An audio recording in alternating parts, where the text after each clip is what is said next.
Nah, saya ulangi, jadi banyak sekali fenomena yang bersesuaian dengan determin karena memang ada filsafatnya determinisme. Nah, jadi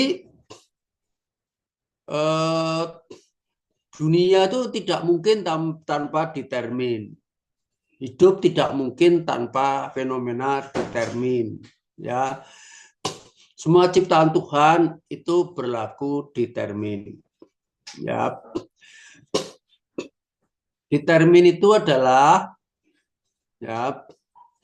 Nanti kalau Anda coba sekarang Anda buka sebagai checking apakah penjelasan saya lebih sulit atau lebih jelas dari yang ada di Google. Sekarang Anda buka Google. Determinisme artinya apa? Nanti siapa yang sudah ketemu dibaca. Pakai wiki juga boleh. Pakai yang lain juga boleh. Determinisme.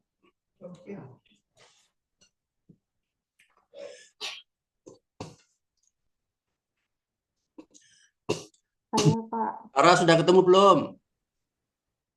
Di- Sudah ketemu belum? Determinisme. Siapa yang sudah? Saya Pak sudah. Sri Sanche, silakan dibaca determinisme. Determinisme adalah pandangan filosofis bahwa semua peristiwa di alam semesta, termasuk keputusan dan tindakan manusia tidak dapat dihindari secara kausal. Kamu paham itu? Ini suatu pandangan saja Bapak ya. Berarti Iya, kamu paham nggak? Oke, Ahmad Yani, tolong dibaca. Hampir sama ya Pak Sama, kalau, definisinya. kalau yang beda, ke yang ketemu beda. Ada, saya Pak ada Ayo, beda Pak. mana? Di sini izin Pak. Ya, tarikan. Meli. Eh, Determinisme adalah keyakinan filosofis bahwa semua peristiwa terjadi sebagai akibat dari adanya beberapa keharusan dan karenanya tak terelakkan. Kamu paham nggak? Contohnya apa? Nah, jadi gitu caranya. Itu orang filsafat bisa ngomong apa saja, sampai orang lain nggak paham. Itulah pentingnya kuliah. Pak Marsikit itu filsafatnya melampaui daripada membaca, melampaui daripada mengalami, sudah mengendap.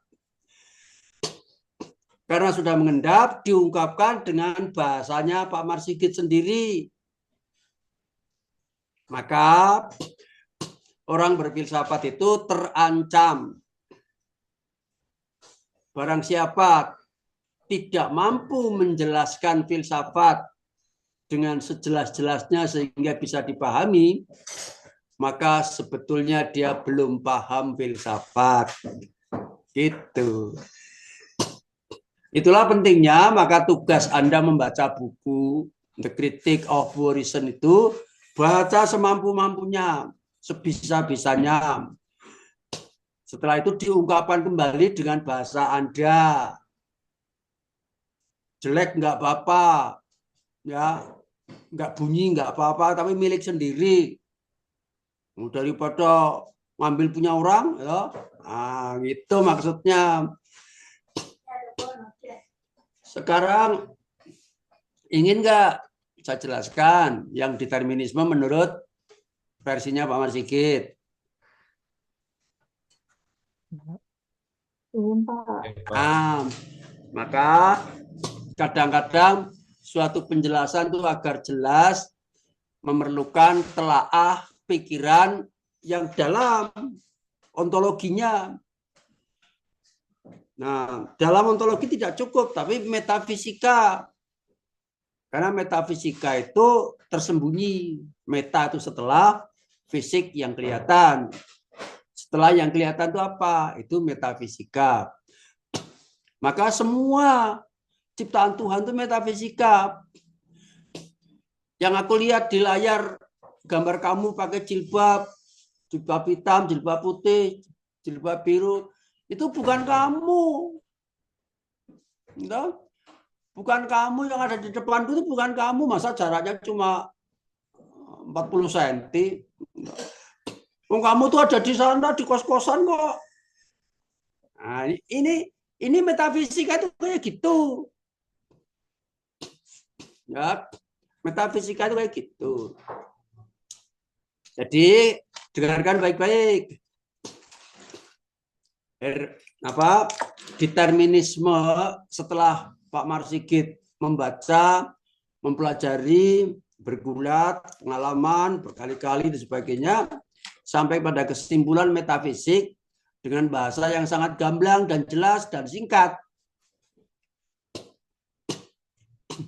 Determinisme adalah satu sifat yang jatuh pada sifat yang lain. Titik.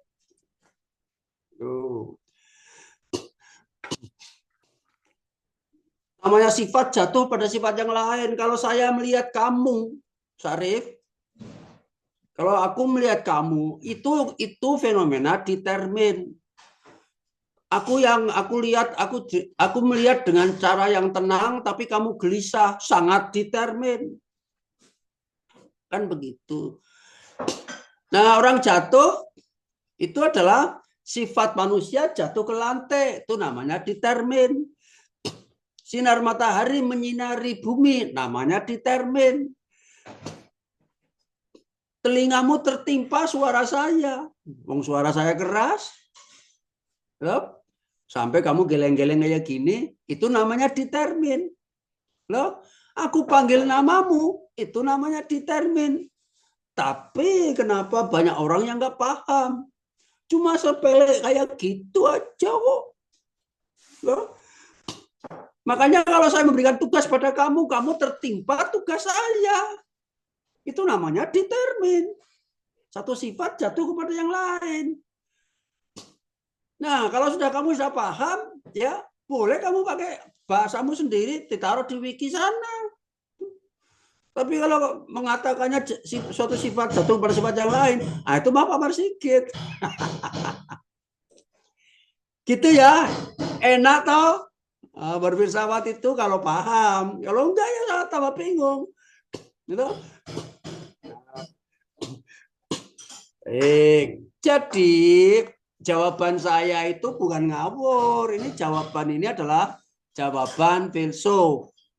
Menggunakan kata-kata filsuf. Ini makanya jawaban filsafat. Kan begitu. Baik. Berikutnya. Tara tadi yang tanya Tara ya? Yang saya tanya. Iya, Pak. Sudah jelas belum? Sudah, Pak. Kalau jelas berarti kamu dalam keadaan tidak berpikir. Kalau sudah jelas, maka dalam keadaan tidak berpikir itu adalah mitos. Dan itu musuh filsafat. Gitu. Maka garuk-garuk kepala kamu. Pusing. Maka sebenar-benar berfilsafat adalah dalam keadaan berpikir. Ketika kita sudah jelas, tidak memikirkan lagi, maka kita termakan mitos. Dan itu musuh filsafat. Maka gimana caranya supaya dalam keadaan jelas tapi tetap memikirkannya? Itu maksudnya, solusinya kayak gitu. Ya. Jadi ternyata saya jadi jelas, jadi menemukan sekarang jelas pun bermacam-macam. Sangat jelas, kurang jelas, agak jelas, jelas 100%. Dia adalah benar-benar manusia itu jelas 100%. Nah, kamu tadi ngomongnya jelas. Nah, itu maksudnya. Yang maha jelas itu adalah Tuhan yang maha kuasa. Manusia itu hanya relatif. Oh jelas Pak Marsikit di sana. Baik. Cut one. Oh, cut one. Pak, kuis 3 Kalau nomor. Tara tadi di mana kok ini? Aslinya dari mana kamu? Saya dari Tara, Saya Tara dulu. saya dari Riau, Pak. Oke, sekarang cut one dari mana? Dari Palembang, Pak. Oh, Palembang silakan. Nomor berapa? Kuis 3 nomor 44 yang transformasi itu sama dengan hermeneutika. Ini lagi. Sekarang kan lagi kamu cari di Google, ketik hermeneutika itu apa artinya, dibaca yang bahasa Indonesia saja nggak apa-apa, hermeneutika wiki gitu, tolong dibaca. Udah ketemu belum Katwan?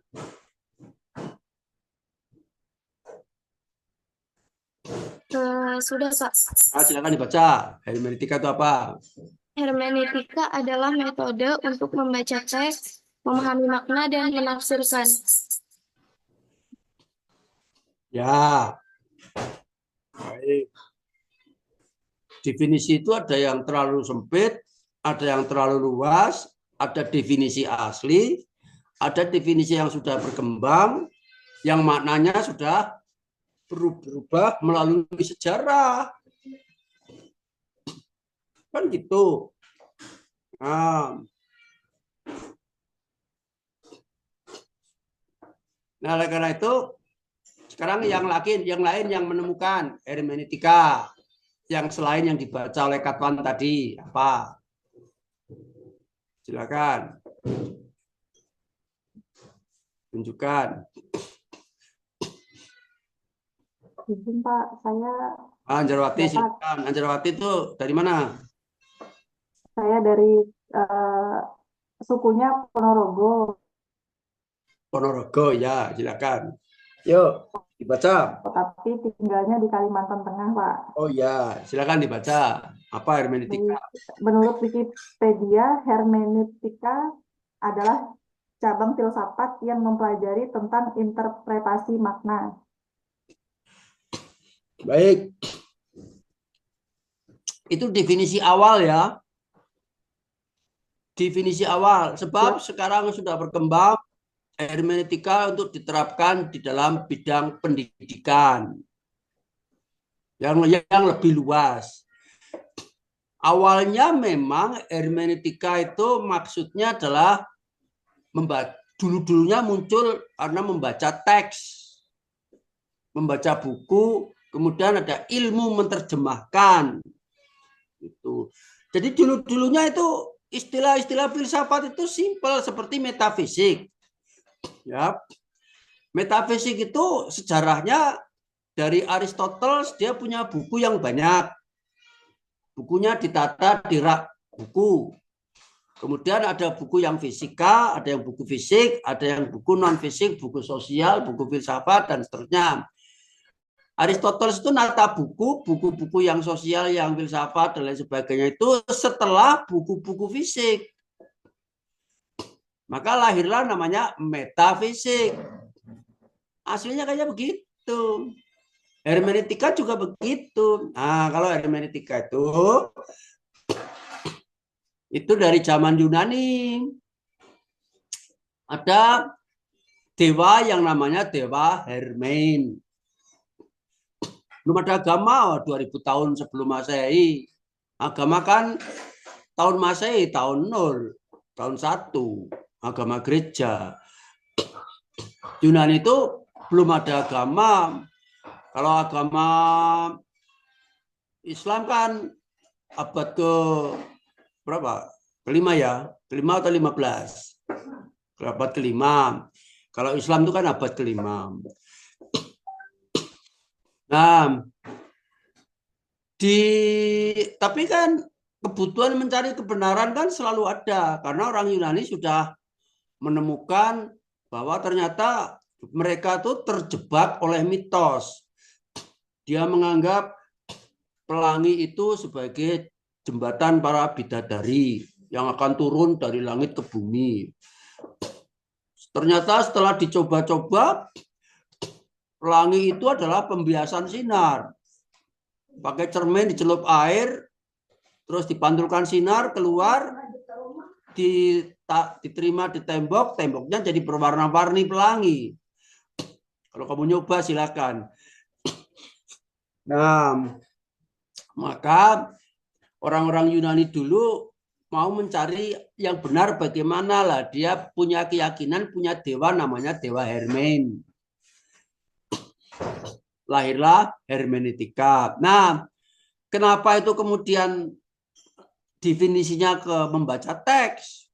Karena Dewa Hermes itu punya dua fungsi. Fungsi pertama, dia dianggap bisa mendengarkan bisikan Tuhan. Tuhan itu berbisik, ingin menyampaikan pesan kepada manusia. Misalnya, manusia mengungsi akan ada banjir. Misalnya, Tuhan akan menolong. Nah, orang Yunani percaya ada Dewa Hermes yang mengetahui bisikan Tuhan. Maka Dewa Hermes itu menemui warga, kemudian menyampaikan kepada orang-orang sehingga orang-orang bisa terhindar dari bencana. Gitu. Di sisi lain, Dewa Hermes juga dianggap bisa menjadi aspirasi perwakilan warga menyampaikan permintaan kepada Tuhan. Wah, ini setelah mengungsi kok kelaparan, gimana ya caranya makan, semuanya tuh tergenang air misalnya. Lalu, Dewa Hermes, tolonglah sampaikan permintaan saya kepada Tuhan, begitu. Nah,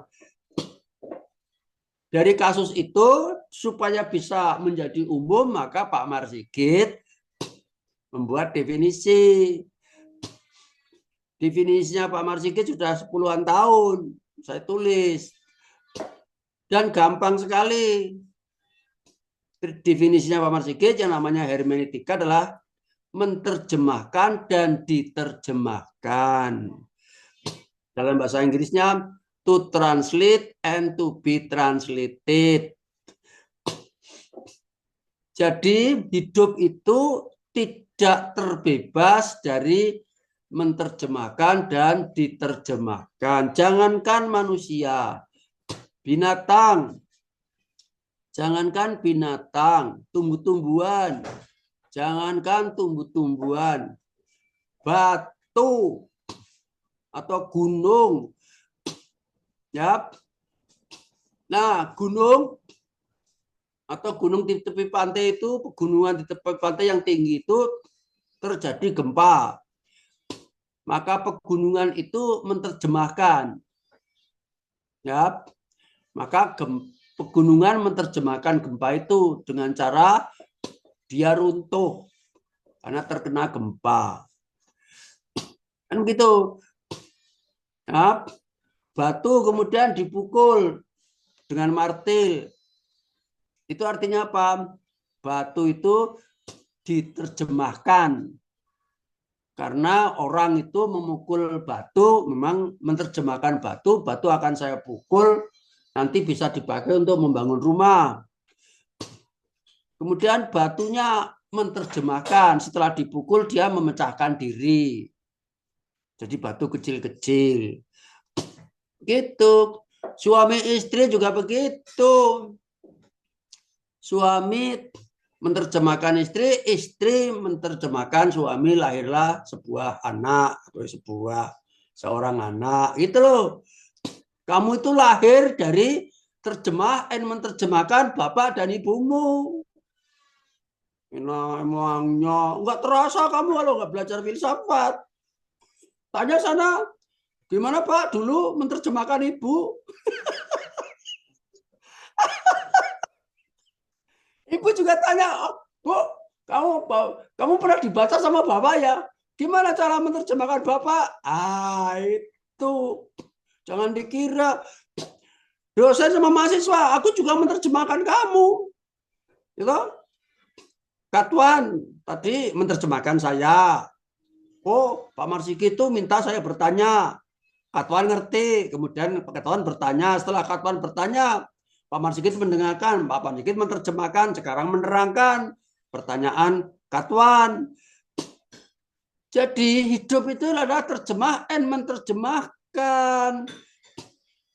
Itu loh, itulah hermeneutika. Nah, kemudian berlanjut Pak Marsikit menggunakan hermeneutika ini dipakai untuk kepentingan pendidikan, untuk kepentingan sosial dan sebagainya. Maka menambah definisi. Kalau awalnya Pak Marsikit definisinya adalah sekedar hanya to translate and to be translated, maka ternyata maknanya itu adalah membangun hidup. Tidaklah mungkin orang itu bisa hidup, dunia ini hidup, kalau tidak ada proses terjemah and menerjemahkan. Karena bumi berputar, maka batu-batu, gunung-gunung, semua isi bumi menerjemahkan putaran bumi. Oh, ada gravitasi. Sehingga gunung batu-batu manusia bisa jatuh ke bumi karena gravitasi. Begitu. Maka interaksi belajar mengajar, guru siswa, siswa guru, guru siswa, siswa guru. Orang pendidikan kalau nggak pernah belajar filsafat, bisanya hanya membuat lingkaran interaksi. Itu sudah paling hebat. Lingkaran interaksi guru menuju siswa, siswa menuju guru. Wah, ini metode yang paling hebat. Ini orang pendidikan karena belum belajar filsafat. Tapi kalau sudah belajar filsafat, Pak Marsikit mendefinisikan sebenar-benar hermeneutika adalah metode hidup. Sebenar-benar metode hidup yang benar adalah kalau dia mencontoh atau meniru sunatullah atau kodrat yang diberikan oleh Tuhan. Contohnya ialah apa? Contohnya ialah bumi yang berputar pada porosnya, namanya rotasi. Sambil berputar pada porosnya, dia bergerak, bertransformasi. Ini pertanyaannya Katuan tadi. Jawabannya tersembunyi di situ. Bertransformasi mengelilingi matahari supaya bisa berhermeneutika. Itulah namanya hermeneutika. Jadi jawabannya panjang lebar. Kalau Anda nggak berpikir nggak akan paham. Kalau nggak direkam lupa. Diputar lagi nanti. Tolong di YouTube kan ya Mbak Jin. Nah ini penting. Nah maka sebenar-benar hidup, ya, saya mempunyai tugas memberi kuliah. Sebelum saya pergi ke kampus, balik lagi kampus, balik lagi, itu namanya revolusi. Seperti bumi mengelilingi matahari. Supaya saya bisa ke kampus, maka di dalam tubuh saya harus ada rotasi. Harus ada perputaran. Darahku harus berputar. Nah itulah bumi berotasi. Maka darahku harus bisa berputar supaya saya bisa pergi ke kampus, mengajar setiap hari. Maka perjalananku mengajar, menjalankan tugas sebagai dosen, sebagai profesor itu meniru fenomena bumi mengelilingi matahari. Itulah sebenar-benar hermeneutika. Jadi kalau guru belajar filsafat, Anda yang S2 calon magister belajar filsafat lebih tinggi daripada guru yang tidak belajar filsafat. Kalau guru yang tidak belajar filsafat paling tinggi ilmunya adalah lingkaran interaksi. Kalau Anda, Pak Marsikit, ya, interaksi lingkaran interaksi itu hanya spiral yang dipotong seperti pohon. Di pohon itu kalau dipotong melintang itu gambarnya lingkaran. Spiral itu kalau dipotong melintang gambarnya lingkaran. Sebetulnya di balik lingkaran itu metafisik apa? Oh, ternyata lingkaran yang dibanyak oleh guru, teori-teori belajar buku-buku itu ternyata itu penggalan dari spiral. Ya, maju berkelanjutan, semakin berkembang, semakin besar spiral kehidupan. Jadi kalau kamu mau mengajar ya matematika di SD, di SMP, gunakanlah metode spiral. Maju berkelanjutan, berinteraksi. Lingkaran tidak cuma sekali. Dan yang dilingkarkan banyak. Cuma guru siswa selesai sudah, bukan. Tapi guru sumber belajar, siswa sumber belajar, siswa HP, guru apa? Google, siswa Google, berinteraksi terus menerus. Kalau mahasiswa dengan Google, you know, mahasiswa menerjemahkan Google, you know. Nah, terus kamu ngetik di Google mencari search, Google-nya menerjemahkan kamu. Begitu. Enak kok. Ya. Nah, kayak gitu kalau mau ngomong coba definisi 1000 macam, kamu juga bisa bikin semakin orang bingung. Ya.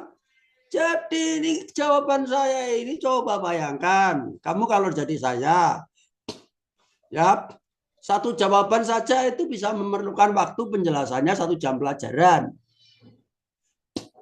Ya kalau 200 jawaban, 200 jam pelajaran, atau 200 hari. Padahal cuma disediakan 16 hari. Itu aja kuisnya belum rampung. Saya sambil minum teh bisa bikin kuis 100. Spontan. Gitu. Bayangkan. Maka tidaklah mungkin kamu belajar dari Pak Marsigit. Bacalah darimu, olehmu, untukmu. Ngapain nunggu Pak Marsigit? Oh, saya belajar dari Pak Marsigit, nggak ada catatan. Ya Pak Marsigit kalau kuliah cuma 1 lembar aja nggak ada. Wong aku nggak boleh nulis kok. Kalau aku nulis diancam nanti diangkat jadi diberi SK jadi sekretaris desa. Itu ya, kamu bisa membayangkan. Maka silakan baca sendiri tuh The Critical Reason. Kalau sudah bikin makalah, kalau sudah bikin tugas, besok saya terangkan gitu. Marta Lucitania Wicahya.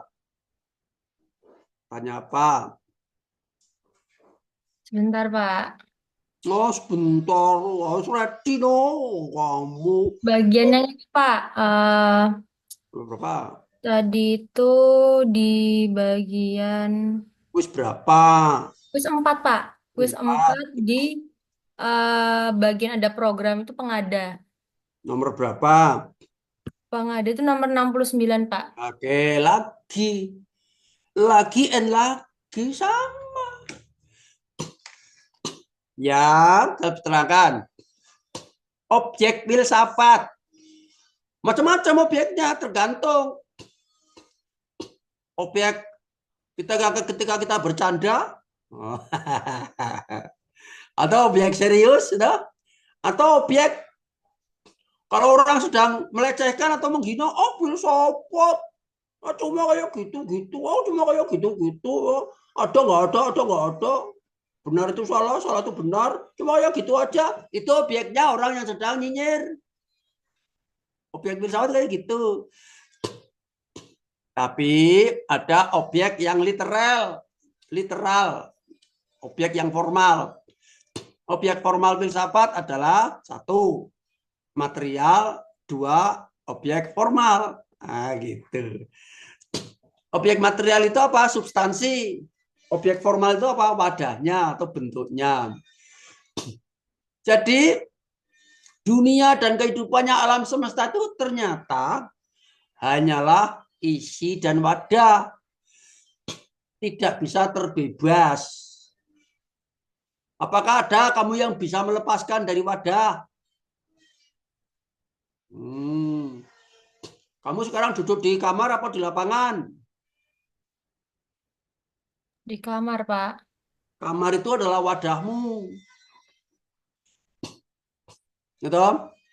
Apakah bisa kamu terbebas daripada isi? Ya, kamu sudah minum belum tadi pagi? Sudah, Pak. Yang kamu minum itu isimu. Itu isi yang benda materi, apalagi dalam pikiran. Terus, yang kamu dengarkan Pak Marsi tadi apa? Masuk ke dalam pikiranmu secara semut. Ya, apa? Semut. Semut itu apa? Marta, semut itu apa? Semut lama, Pak. Semut Hah? pelan-pelan. Apa kecil? Semut kecil. Semut itu Hewan. apa? Semut itu apa? Hewan, Pak. Semut kan, Pak? Semut itu hewan. Semut. Caranya smooth. Oh, Apa? Ya kamu sedang diajak bicara, jangan dimatikan mic-nya. iya, Pak. Apa smooth itu? Semut itu perlahan-lahan. Hah? Pelan-pelan, Pak. Lancar. Smooth itu lancar. Nah, ya. Jadi apakah bisa orang terbebas dari wadah dan isi? Nggak bisa. Tumbuh-tumbuhan nggak bisa. Binatang nggak bisa. Semua ciptaan Tuhan itu adalah wadah dan isi. Maka sekecil zarah, sekecil zat, dan sekecil ide yang namanya konsep tunggal itu terdiri dari dua komponen, yaitu wadah dan isi. Kamu ngomong bilangan apa sekarang? Misalnya Sarah tadi mana? Marta tadi mana? Ayo kamu ngomong sembarang bilangan. 7, Pak. 7. Kamu tahu nggak wadahnya apa? Wadahnya nggak tahu, Pak. Nah, ini pentingnya berfilsafat. Jawabanmu atau kamu ngomong 7 tadi itu wadahnya. Sekarang kamu tulis 7 di kertas atau di handphone. Marta. Udah, Pak. Ya, sebentar, ayo cepat. Sebentar. Udah. Filsafat sebentar adalah cepat. Udah kamu tulis? 7? Sudah, Pak. Itu isi atau wadah? Kertasnya wadah, 7-nya isi. Saya tanya, yang kamu tulis tadi kamu nulis di mana? Di 7 kertas, Pak. di kertas. Saya tanya, tulisan 7 di kertasmu itu isi atau wadah? Isi. Ya salah. Ya. Coba kamu nulis ya. Angka 2 yang lebih gede dari 7. Sudah. Ya. Oke. Sekarang 2 dengan 7 besar mana? Besar 2. Gambarnya. Nah, itulah maksudnya. Itu kan bukan 7, itu wadahnya namanya. Wadah sebebas sembarang. Yang namanya 7 itu pasti selalu lebih besar daripada 2, walaupun gambarnya besar maupun kecil. 7 yang lebih besar daripada 2 itu di mana lokasinya? Di bilangan, Pak. Atau di Jakarta atau di rumahmu yang namanya 7 lebih besar 2 di mana? Di bilangan, di urutan bilangan. Iya, bilangan nggak jelas. Tempat kok. Oh, di kertas. Ya, di kertas itu wadahnya. Jelas 7 lebih kecil dari 2 kok di kertasmu. Yang saya tanya 7 lebih besar dari 2 kok. Gimana? Di kertas saya, Pak. Hah? Di kertas saya. Yang di kertasmu itu 7 lebih kecil dari 2. Betul. Iya, yang saya tanyakan yang 7 lebih besar dari 2 itu di mana?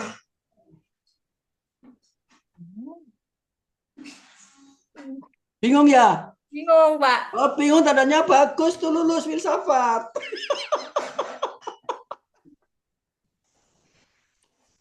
7 yang lebih besar daripada 2 itu ada di dalam pikiran kita masing-masing. Itulah isinya.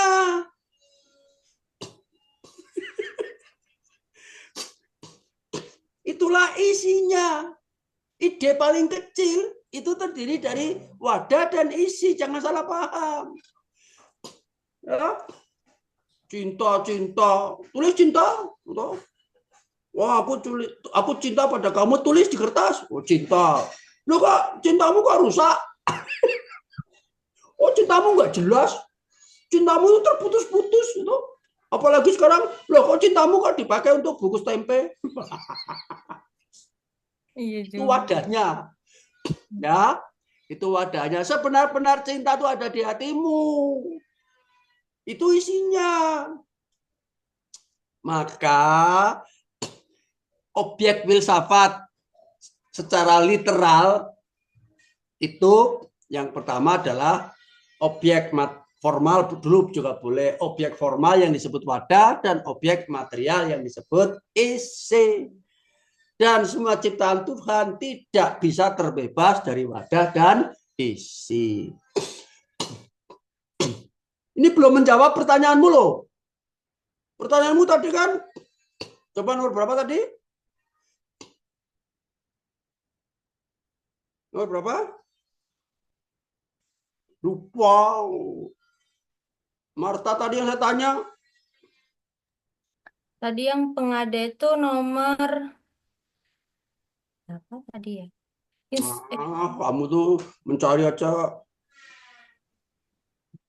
Nomor berapa? Yang lain bisa bantu nggak? 59, Pak. Ya, 50? 59, Pak. 69, 64. Baik. 6. Proyek itu pengada ya? Bu, yang ini Pak, bukan Pak, yang 69 Pak, yang program. Oh, program. 59 itu apa? Proyek kok. Yang 69. 69. Oh, 69. Oh ya, 69 program. Program itu pengada. Nah, itu tadi objek filsafat literal yang tertulis di mana-mana, di buku mana-mana, semua orang bacanya itu. Tapi kalau hanya baca buku tok, nggak pernah ikut kuliah, nggak pernah menjalaninya, nggak akan paham. Ada objek filsafat yang secara matematik, metafisik maksud saya. Objek filsafat secara metafisik ialah meliputi yang ada dan yang mungkin ada.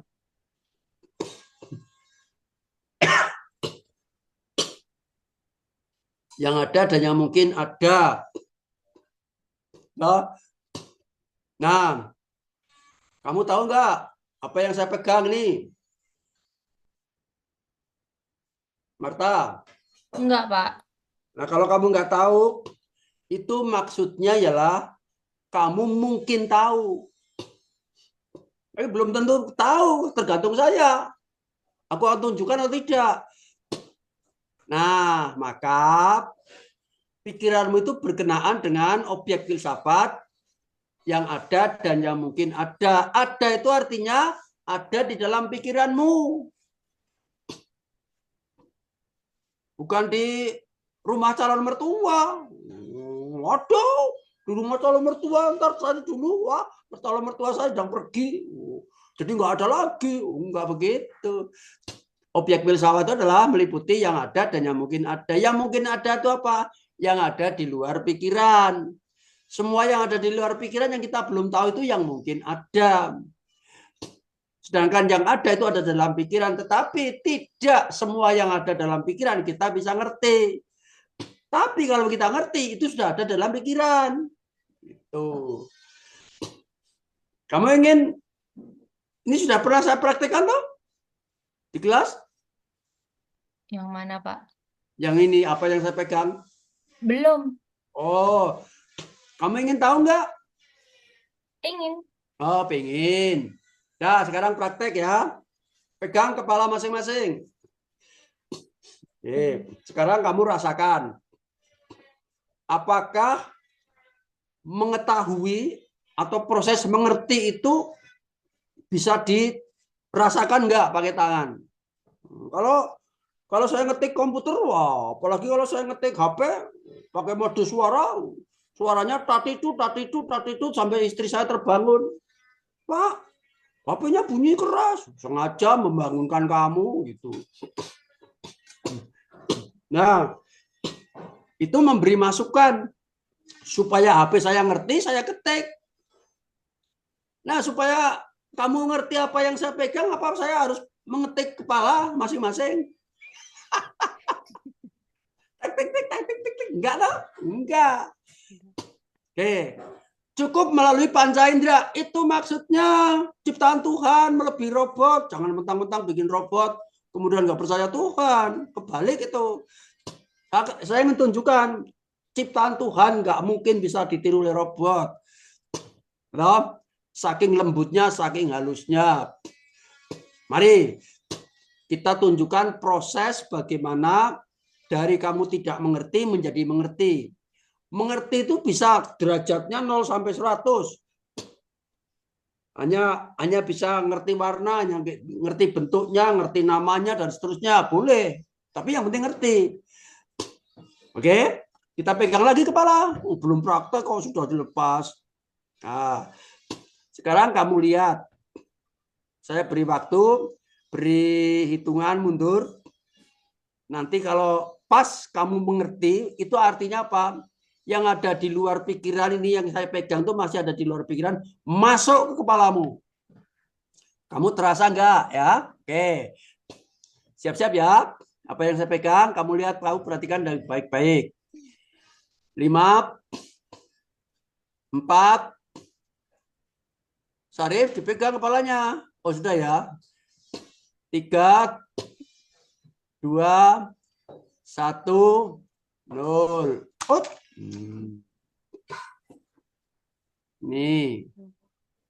Ini apa? Ya, sudah bisa melihat. Ini apa?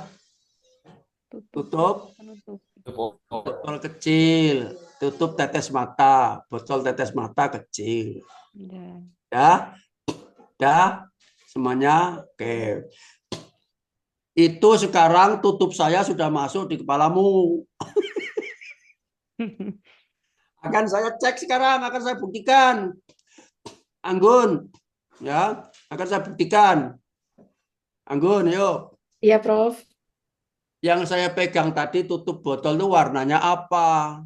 Warna putih, Prof. Wah, putih. Betul ya? Terlihatnya warna putih, Prof. Wah, betul. Padahal kamu nggak melihat sekarang tuh. Tadi lihat. Itu bukti bahwa tutup botol sudah masuk ke kepalamu. Kamu terasa nggak tadi? Iya. Kamu terasa? Wow, Iya. menggigil gitu. Ketika kemasukan tutup botol. Maksudnya Kamu terasa nggak? dengan melihat. Kamu terasa nggak Dengan ketika melihat, Prof. otakmu terasa nggak ketika kemasukan tutup botol? Hah? Enggak, Prof. Enggak. Ya itulah kehebatan Tuhan. Semut. Apa, Marta? Semut itu? Tadi lurus, Pak. Lurus. Sudah dibetulkan. Lembut. Ya. Semut itu lembut sekali. Apa ada komputer yang bisa menandingi kelembutan ciptaan Tuhan? Enggak ada. Itulah manfaat belajar filsafat. Filsafat cuma artinya adalah olah pikir, selesai. Kalau orang yang nggak setuju filsafat, sebetulnya dia sedang berfilsafat karena dia sedang berpikir.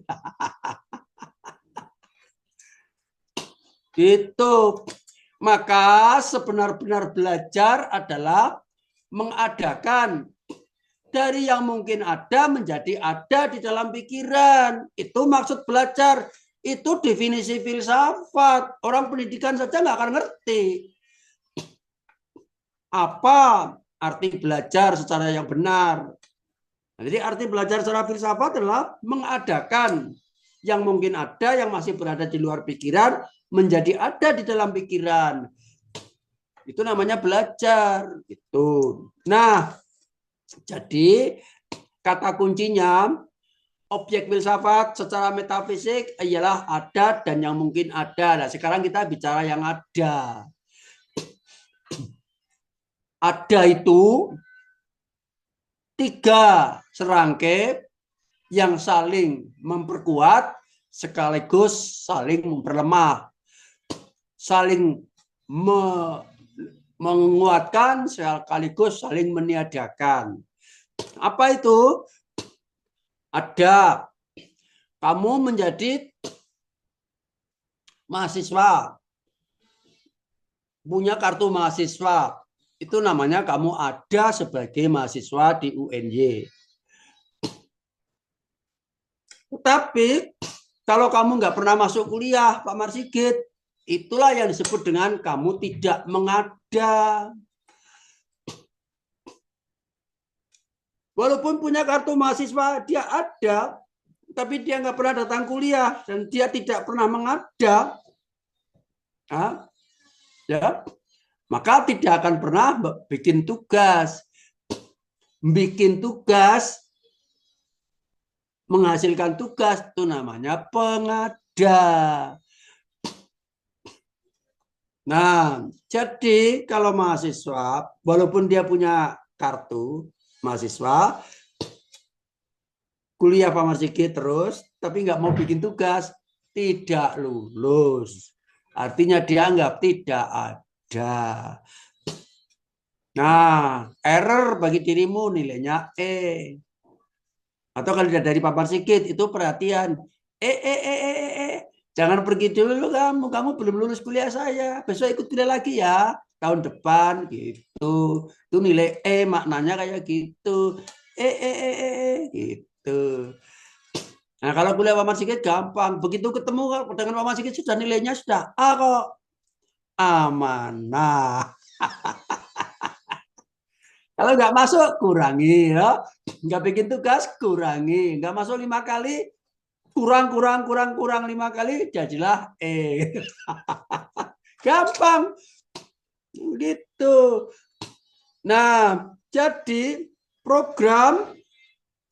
semua program, ya, semua rencana itu adalah pengada. Kurikulum juga pengada.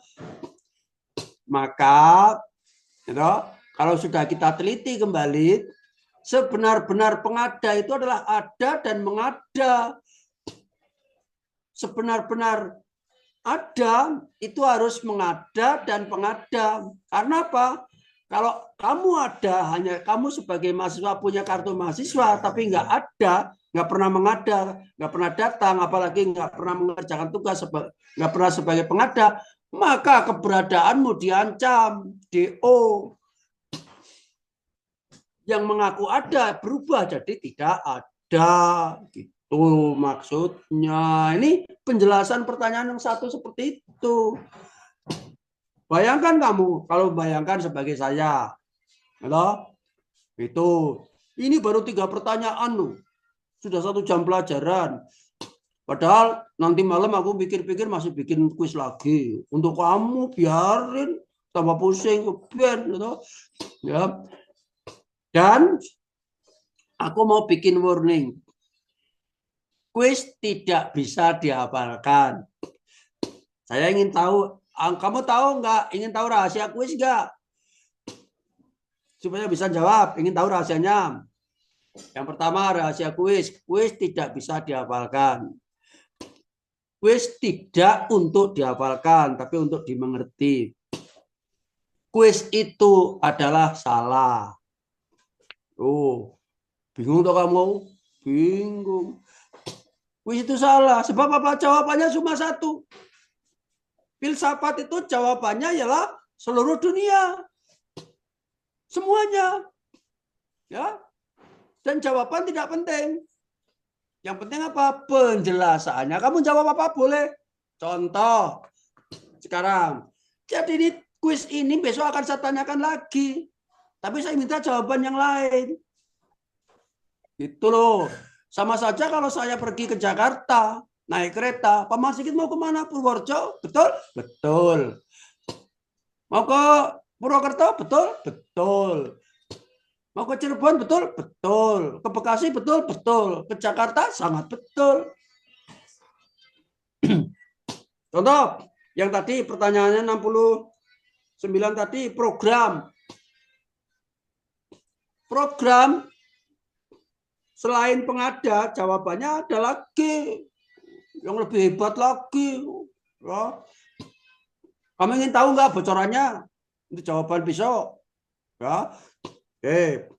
Jadi program itu bisa diisi a priori. Sebab apa? Semua program kan belum direncanakan, belum dilaksanakan. Tapi sudah paham ada program. Paham sebelum belum dilaksanakan, itu namanya a priori dalam matematika. Maka manusia itu lebih pandai dari binatang karena manusia lebih pandai bikin program. Itu. Maka semua program itu a priori. Maka orang matematika ahli bikin program. Karena orang matematika terbiasa berpikir a priori. A priori itu adalah memahami yang belum dijalani. Paham? Paham ini nanti kereta yang saya tumpangi dari Jogja ke Jakarta sampai Jakarta itu nanti jam 4 pagi. Paham saya. Loh kan Bapak masih di Jogja? Iya. Nah, kenapa? Karena ini masinisnya sudah diganti robot. Gitu? Nah, jadi belum tercapai, maka saya bisa menjawab program itu adalah a priori. Lupa?